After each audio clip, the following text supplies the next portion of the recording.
just go around door to door and try the doorknobs. And if they were unlocked, he would go in. And he did some fucked up shit. If that is not a good reason to lock your doors and your windows, people lock your doors and windows. That he shoved dog poop in his mouth.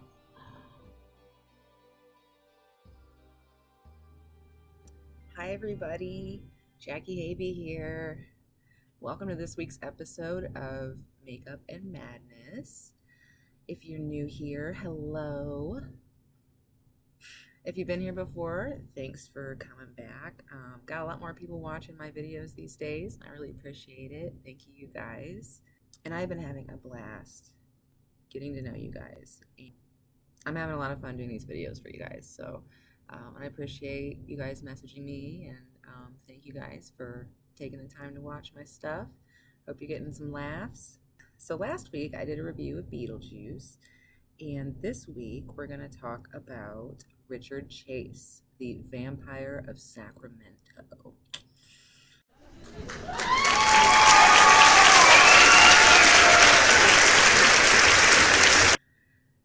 He was a serial killer. He ended up killing 6 people. And this was during like the late 60s, 70s.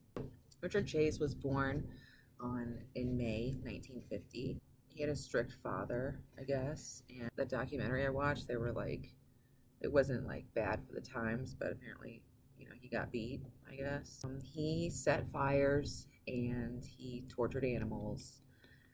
And he used crazy drugs a ton in high school. So he was a pretty attractive fellow, and he didn't actually have trouble like getting dates. Was that he was impotent. Some have said perhaps Cialis would have saved 6 people's lives, and that's yeah, that's how important erections are to men, apparently. When he was 19, he went to a psychologist, and the psychologist told him, he went in there. I guess part of Richard's problem was that he just thought he didn't have enough blood in his body. Like in high school, he learned about how you need to have blood going into your penis to like have an erection. So at 19, Richie went to a psychiatrist and told him about his erection problems and his blood problems. And the doctor thought that he had a major mental illness, such like schizophrenia, or the beginnings of that, or the hints of that. The psychiatrist told him that the most common reason for erectile dysfunction was repressed anger at women. So I don't know if he was like angry at his mom or what. But he was frustrated sexually, you could say. But hey, aren't we all? I mean, he told the psychologist that he was torturing animals and stuff. They just, I guess, thought it was like it's a phase, you'll grow out of it, even though he was 19. So at this point, Richie moved out with some high school friends, 2 girls, I guess, he lived with, that he knew from high school, and they said he was really gross, like he didn't clean up after himself, he never showered. I don't know, he was just nasty. Like everybody that ever met him said he was weird, which like scares me because that's something people say about me. Everyone I've ever met my whole life is all. So, So there was this one incident with the roommates where he locked himself in his closet, like he boarded himself up inside of his closet, and he said that, he was really paranoid. Like he was super paranoid. He thought the Nazis were after him. He thought the mob was after him. They were trying to get in from the inside. I don't know, it's the ramblings of a mentally ill person. I guess this one time they were having a party, and like he danced on the floor, but he like threw himself down on the floor and like roll on the floor and spin around. Richie was a real weirdo, I guess is the point. I guess one of the girls had a boyfriend that was in a band, and they would come over there to practice. And Richie like went out and bought some bongos so he could join in, but he like sucked at the bongos, and they had to tell him like he couldn't be in the band. And I guess apparently the girls just like took off. So they just one day like moved out and quit paying rent. And so little Richie, he had to go back to his parents' house. He ended up they put him in the hospital again. He had all these crazy complaints, like physical complaints about his body. He thought somebody stole his pulmonary artery out of his heart, and he went to the hospital and told them that. And I'm sure they didn't really know what to do with him. He also thought that his skull bones were growing out of the back of his head. He would like wear bandages with oranges in them, I guess, like, I don't know, around his head to like, I guess, help him with his pain in his head. He was in pain a lot. So he said that his stomach was put in backwards. And he also said his heart stops beating sometimes. But like, I don't know. I wonder if it was just palpitations from anxiety. At one point, Ricky was in a 72-hour hold situation. They thought that he was having schizophrenic symptoms, and they at that time thought it could have been like a toxic psychosis from the drugs that he took, because he was in the roommate situation with those girls. He was always taking drugs, and he was like, I believe he was dealing drugs probably, or something, I don't know. After the 72 hours, they just let him leave. I don't know, I guess they couldn't really hold on to people back then. At that time, when he left the mental hospital, he weighed only 145 pounds. They did say he was suffering, at the very least, from hypochondria and paranoia. So he moved back in with his mom, who was now divorced. It wasn't a good situation. Like, he got violent with her and stuff, pushed her around, and I guess one time she was trying to call like an ambulance to come get him, to take him back to the hospital, and he like took the phone away from her and beat her with it. Part of the issue with him and his mom was that he thought that she was poisoning him. So I guess he was always like accusing her of poisoning him. That got out of hand. Richie's dad got him an apartment on his own and paid the rent for him. And Richie started keeping rabbits at this apartment. And the reason that he was keeping these rabbits was to drink their blood and to eat their organs and things. He put, the intestines and the blood and the organs in the blender and ground it down. It was like, I guess some have said, like a smoothie. He injected some rabbit blood into his veins, and he got blood poisoning. He had to be hospitalized. They committed him, and they decided that he was schizophrenic, suffering from somatic delusions, which basically is like he's a very severe hypochondriac, and he's also schizophrenic, and those two things are kind of like making his delusions about himself stronger, I guess. They tried treating him with some antipsychotic medications, and it didn't work for him. And at the time, they thought that was probably because this wasn't a normal, organic slide into schizophrenia, that it was actually toxicity induced from all the drugs he took. He took a lot of LSD, and I don't even know what that stuff was like back then. I mean, who knows what he was actually taking? They cut him with arsenic, I don't know. He took a lot of acid, so I mean, it sounds like he really fucked his brain. In 1976, he escaped from the mental hospital that he was staying in, and he ran to his mom's house. She took him he ended up going back to another mental hospital. He got the nickname Dracula because all he would talk about was blood and drinking blood out of animals and stuff. He was really obsessed with it, and they determined that he had Renfield syndrome, clinical vampirism, obsession with drinking your own blood and the blood of animals and humans. And Renfield was, I believe, what you call him, Dracula's assistant.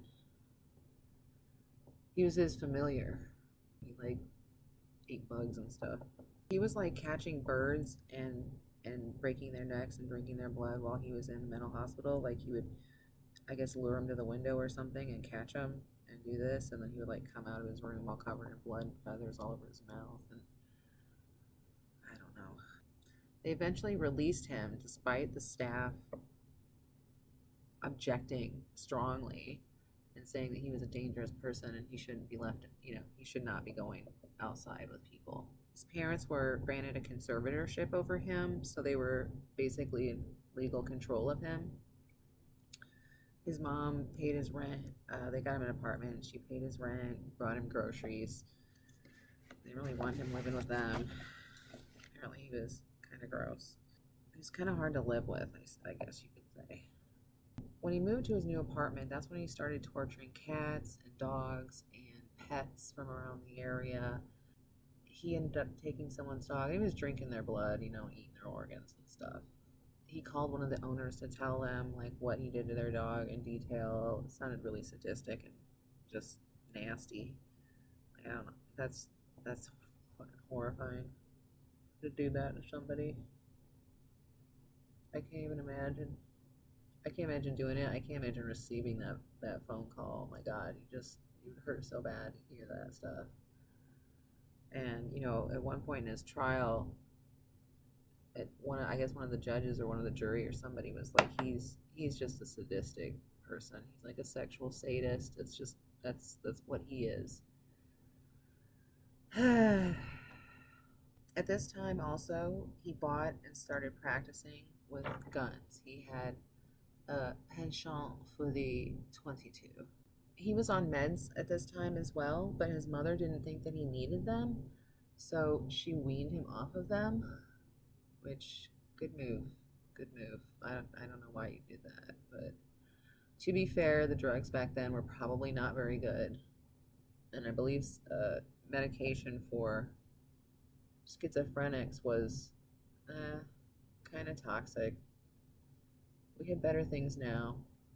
His conservatorship expired after like a couple of years, or it was like you had to renew it yearly, and one year they just never renewed it, and so Richard was left on his own. That was not good. He wasn't really capable of taking care of himself. He really needed somebody to do that for him. It was crazy. He was really a sick person. Like mental illness is a sickness. It's an illness. He was very ill, and he needed care. And it kind of seemed like he fell through the cracks a bit. I don't know. That's how it seems, and that's what he would want you to believe. So who knows if that's even true. This is when Richie killed his mom's cat in front of her and like tore it apart and ate it in front of her. And she apparently didn't like report this to anybody, but it happened, and she decided that Richie was not going to be coming for Christmas that year, and he flipped out. Man, he flipped out, and he went out and he just like started shooting his 22, either the rifle or the shotgun, the handgun. Sorry, not a gun expert. And this is when he hits a man. This was his first killing. It was a 51-year-old engineer, had a wife, a couple kids that were like, I believe, teenagers or something. That was 1977, December 29th, and they all thought the man was having a heart attack, but he was shot. He ended up dying. And that was Richie's first murder. And really, Richie admits that he was acting out that day. He was just mad. He was just driving around shooting his gun into the air. And there's evidence that another neighbor, there was one of his bullets or whatever lodged into one of her cabinets, and it like barely missed her head. So the cops get called to this Indian reservation not far from Sacramento, and they have to come and investigate a disturbance. There's a naked man sitting out on a rock by the lake. His truck is in the sand. It's not going anywhere, and he's sitting out there naked, covered in blood. The police show up, and of course it's Richie, and the cops go and look at his car, and they see that there is like all bloody in his car. Like every inch of his car is covered in blood. And also there's this bucket of blood with a liver in it, like a whole liver. They're a little alarmed, and so they get Richie off the rock. They've got him, and they're like, "Where did all this blood come from?" And he's like, "It's coming out of me. It's seeping out of me." We also had 2 of his rifles in the car. They took him in and questioned him, but while they were questioning him, they figured out that the liver that he had in his car was actually a cow's liver. So they ended up just letting him go. It's like he had a little adventure. Around this time too, the Hillside Strangler was active, and this really impressed Richie, and he idolized that guy, and he like collected all kinds of clippings and stuff about that. It was just like following that guy. He was super into it. So when Richie was out having his temper tantrum shooting his gun around, a little 12-year-old boy saw him and was able to report his car. They hypnotized him, and it was supposed to make him remember the license plate. They came up with a license plate and they ran it, and it was like a dead end. It didn't work out. Surprise, surprise. But the little boy said that the guy shot at him. So it was some information. It didn't really help that much, but there was a witness. So, you know, he's not even trying to hide at all. So at one point, one of the investigators asked Richie, how did he pick his victims? And he said he would just go around door to door and try the doorknobs. And if they were unlocked, he would go in. And he did some fucked up shit. And if it was locked, he's like, oh, they didn't want me in there. I wasn't welcome. And they were like, that's like a vampire thing. That if that is not a good reason to lock your doors and your windows, people lock your doors and windows. I mean, what's the worst that can happen? Well, the worst that could happen is a person like him could show up and like destroy you or your kids or whatever. I guess this was something that he just like went around and did. He just went around and tried the locks. This one time he was doing that, the people weren't home.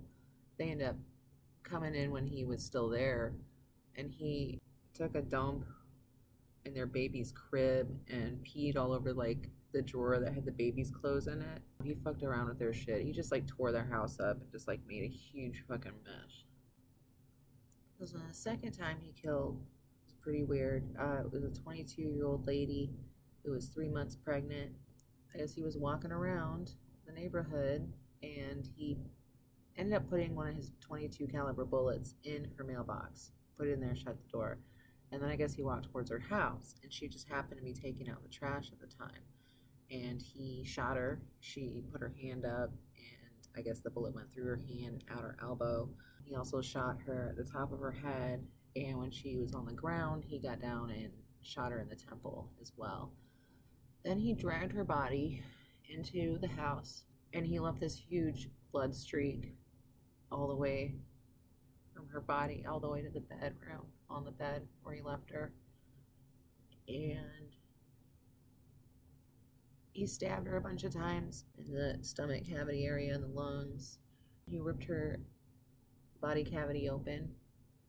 He pulled out, you know, a lot of her organs, her intestines and stuff, sliced up, like pulled out the spleen. I don't know what all organs, but they did say that he went back and put the kidneys back in place.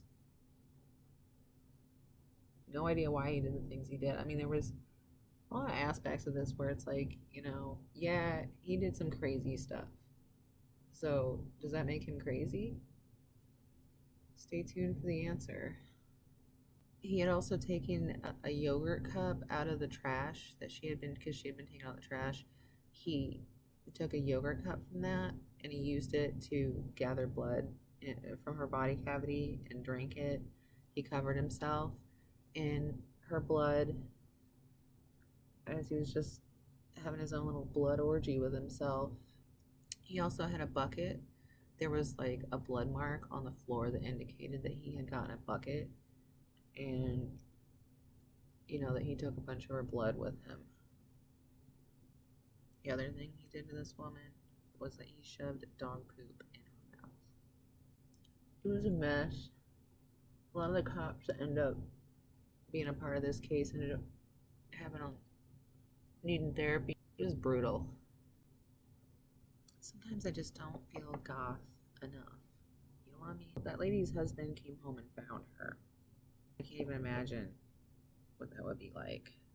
Walk home, find your soulmate laying there, respecting a kid, and she's like ripped open.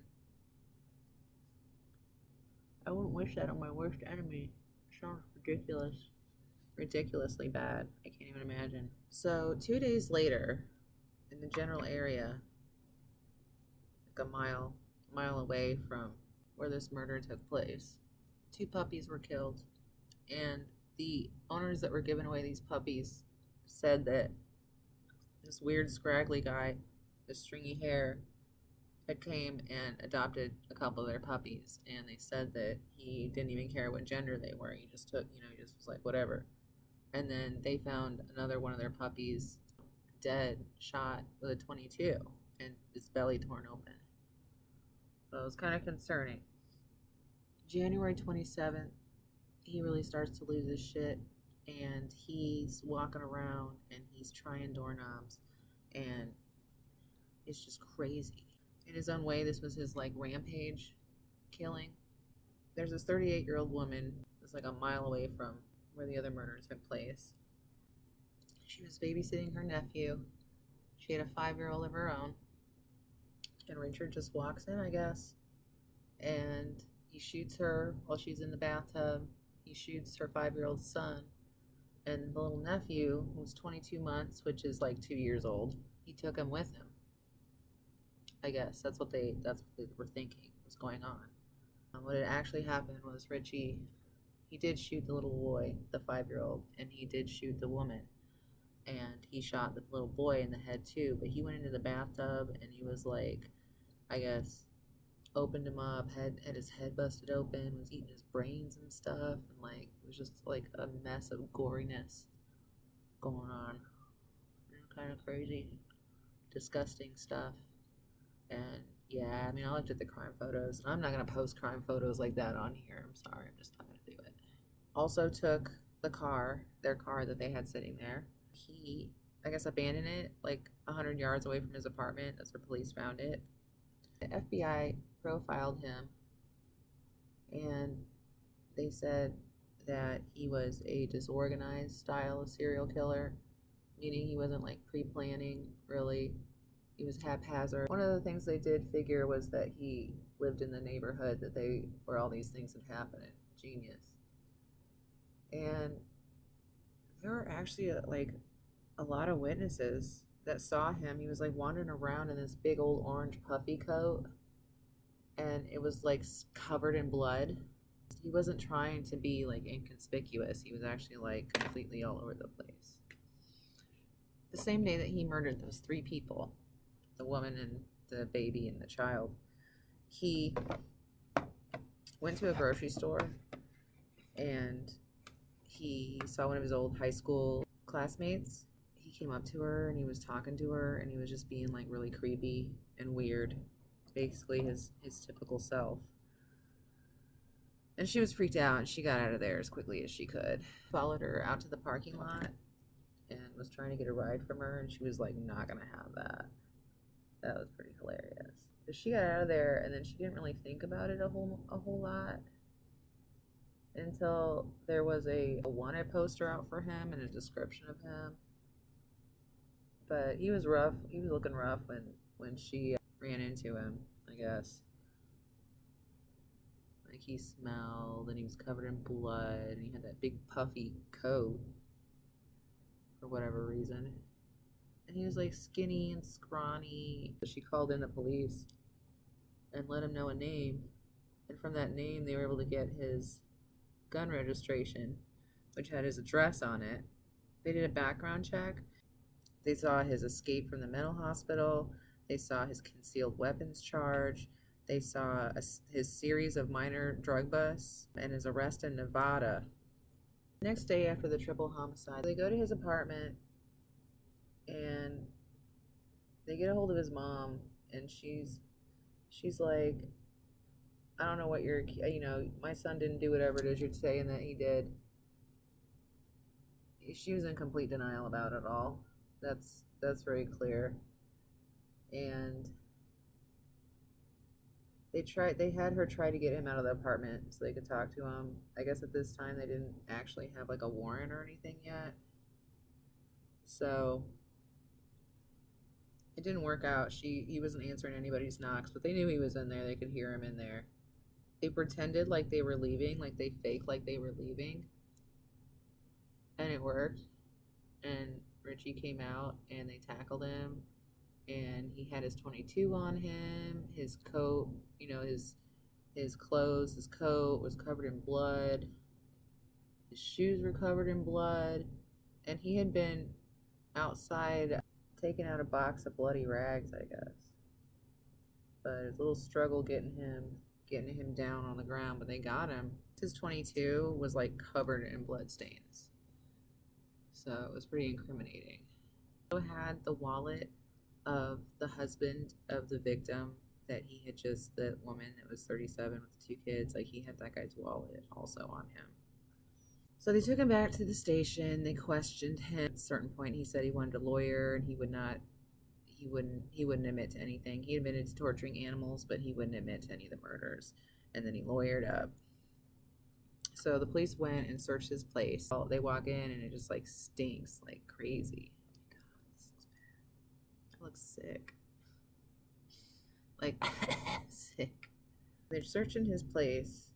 They go in, it's putrid. It smells awful. Everything in his apartment is covered in blood. Everything. He's got a blender full of disgusting gore. He's got gore all over. Every surface was just covered in blood. It was amazing, actually. They found in his refrigerator, they found plates with organs on them. They also found like a container full of brains.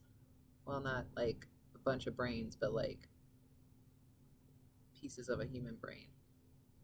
They found human bones in the kitchen, small ones. They found 3 pet collars, but there weren't any pets around. He had anatomy books. He had pages from the newspaper torn out with ads for dogs for sale circled. He had a calendar with the date that he committed that murder. He said it was set on it today. And then apparently there was a whole bunch of other dates going forward, actually 44 more dates that said today.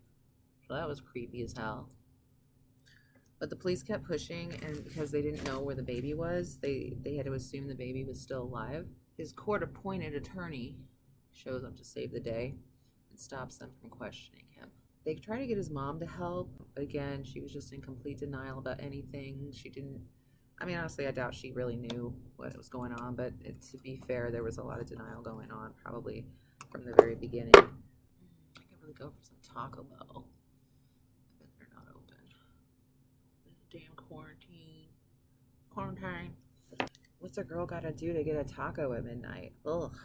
Apparently, while he was in lockup, he told one of his cellmates that he killed people and drank their blood because he needed it, because he doesn't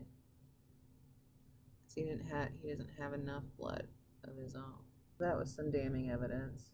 He was bragging about that. March 24th, the police finally found the body of the 2-year-old little boy. It was in a church parking lot by the dumpster in a box. The baby had been decapitated and was partially mummified. It was very decayed. Not good, not fun at all. Along with the body, they found the keys to the father of the baby's car that the police had gone ahead and impounded. The district attorney trying this case wanted the death penalty for Richard Chase. Don't blame him. Chase's lawyers pled not guilty by reasons of insanity. So then it became a case of, did this person actually know right from wrong at the time that they were committing the murders? The trial ended up getting moved to another county because of the notoriety of the case. Richard ended up seeing dozens of psychologists. They found that he knew what he was doing. I mean, his one excuse was basically like, I was doing it for therapeutic reasons, but they were like, you still knew that it wasn't, you weren't supposed to be doing this. And he's like, yeah, you know. So, January 2nd, 1979, the trial begins. They charged him with 6 counts of murder. There were over 100 witnesses. He took the stand in his own defense, which is never good. That never goes well. When he took the stand, he claimed that he was semi-conscious when the murders were happening. So he said that he had been mistreated his whole life. He did admit on the stand to drinking the blood of his victims. Also, he admitted to shooting the baby. He also admitted to putting the baby in the bucket and taking it with him. I feel like this is why you should never take the stand in your own defense. This is the kind of shit that always happens. So he also said that he thought the baby was something else, but he totally didn't elaborate or anything. So nobody really knows what he meant by that. He also talked about that the major issue he thought that he had is that he was unable to have sex during his teenage years. And that's what made him go insane. May 8th, 1979. The jury found him sane, and he got the death penalty. So while he was on death row, the FBI started hanging out with him because they wanted to increase their database on their profiling information. So they were trying to like understand his quirks and all kinds of stuff. He told them about how he burned down his neighbor's garage because he didn't like their music that they played. He talked about how the first murder was him just shooting and acting out because his mom told him that he couldn't come for Christmas because he killed her cat in front of her and ate it. He also told the FBI that he was Jewish and that Nazis were coming to get him, and that they were trying to get him because he had the Star of David tattooed on his forehead, which wasn't true. He also, one of the FBI investigators was talking to him, and he was like going off on his paranoid delusions, and he gave the guy a cup of macaroni and cheese and asked him to go test it for poison because he swore that somebody was trying to poison him. On December 26, 1980, a guard came to check on dear Richard, and he was found unresponsive. And turns out he had killed himself overdosing on his psychotropic medication that he had squirreled away. And apparently the other inmates had been egging him on to kill himself forever. I mean, it wasn't a good environment for his mental health. And that's the end of that chapter. So that's a real life vampire for you. That's somebody who actually had some problems and did the wrong things. So anyway, thank you guys so much for being here. Thank you for watching. Take care. Again, thank you guys so much for all the views. I really appreciate it. Thank you for all the likes. Thank you for all the comments. I really appreciate it. You guys are the best. Love you. Bye.